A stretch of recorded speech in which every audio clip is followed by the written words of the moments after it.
ஒரு ஹெல்த்தியான மில்லட் தோசை எப்படி செய்யலான்னு பார்க்கலாம். வாங்க வீடியோக்குள்ளே போகலாம்.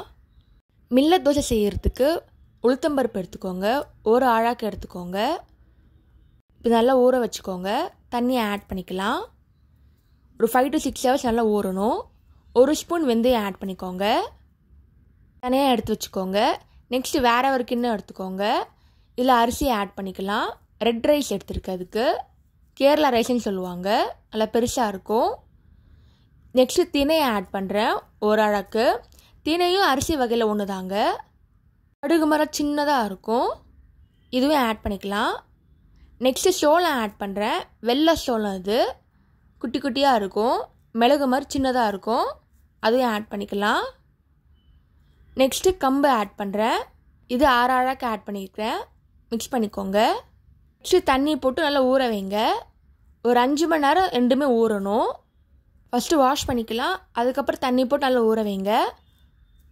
இந்த மாதிரி ஊற வச்சு பண்ணிங்கன்னா மாவு நல்லா சாஃப்டாக வரும். இப்போ 5 hours ஆயிடுச்சு.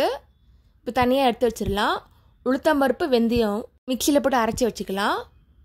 தனியாக எடுத்து வச்சுக்கோங்க. நல்லா சாஃப்டாக இருக்கும், திக் பேஸ்ட்டாக மாதிரி வரும். இப்போ தனியாக மிக்சியில் பார்த்தீங்கன்னா ரைஸ் சோளம் கம்பில் ஊற வச்சா அதை மிக்ஸ் பண்ணிக்கலாம். அதே இது மிக்ஸ் பண்ணிக்க வேண்டியதான். இப்போ ரெண்டுத்தையும் மிக்ஸ் பண்ணிக்கோங்க. தேவையான அளவு உப்பை ஆட் பண்ணிக்கோங்க.